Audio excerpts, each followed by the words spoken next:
Is that you, Mr. Scrooge? Yes, of course it is me, Mrs. Dilber. Who the devil else might it be? And why were you making those strange sounds? Strange sounds, sir? Are you deaf? Yes, that's what I said. Oh, why do you plague me so, Mrs. Dilber? I have a mind to put you out this instant. Oh, no, sir, please. I haven't any place to go to be so cold, sir, and it's Christmas Eve. Oh, all right. Stop. Stop wailing, Mrs. Dilber. Oh, and think of the cold before you bedevil me like this. Oh, please, sir, I don't know what you mean, sir. Oh, Joe, just get me my slippers, Mrs. Dilber, and...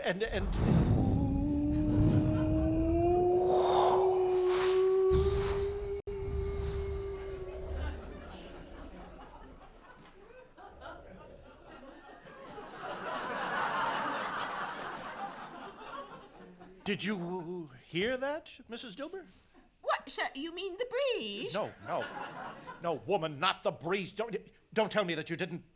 Oh, just never mind. Yes, sir. I'll never mind, sir. I'll get your slippers, sir. No, just go to bed, Mrs. Dilber. Yes, sir. Mr. Scrooge, good night, sir, and a Merry Christmas to you, sir. Oh, you see how it is, Joe? A pair of boots and teaspoons. How pitiful the lot of it is. Eliza brought you well enough. No offence to you, Miss Eliza. And even the Undertaker has a light load, I must say. No offence to you, sir. Spirit, I can barely make out their voices. Who?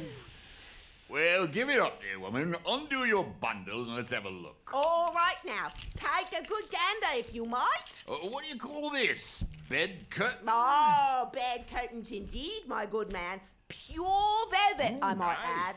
You don't mean to say you took them down, rings and all, with him dead and lying there? And why not? You were born to make your fortune, woman, and you'll certainly do it. You're right about that, Joe. And hey, you may look through that shirt you're holding till your eyes ache, but you won't find a hole in it. It's the best he had, and a fine one, too. They'd have wasted it if it hadn't been for me. Wasted it? Putting it on him to be buried in, to be sure.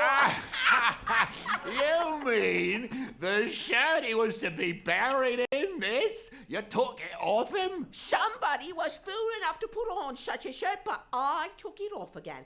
Calico is good enough, I'd say. He couldn't look any uglier. Oh, you got that right. Oh, Mrs. Dilber! Mrs. Dilber! Yes, Mr. Scrooge, come in. Do you know what day it is today, Mrs. Dilber? Well, though it can't help itself, sir. It's Christmas Day, it is. It can't help itself. You are a poet, you are, Mrs. Dilber. No, don't make fun of me, Mr. Scrooge. Fun. Glorious fun. Wonderful word. Oh, here. Come closer, Mrs. Dilber. Hey, done nothing, No. Mr. Scrooge. I won't hurt you, my dear Mrs. Dilber. How long have you worked for me? 7 years, sir, give or take, and then some. And in those 7 years, all you have done is give, and all I have done is take. Are you feeling all right, Mr. Scrooge? I have never felt better in my life. And in all those 7 years, Mrs. Dilber, did I ever given you a gift? A what? A present? Something to show my appreciation? I ain't ever asked for nothing, Mr. Scrooge. No, you have not, Mrs. Dilber. No, indeed. So, take this, my dear woman. Mr. Scrooge, sir, you must have made a mistake.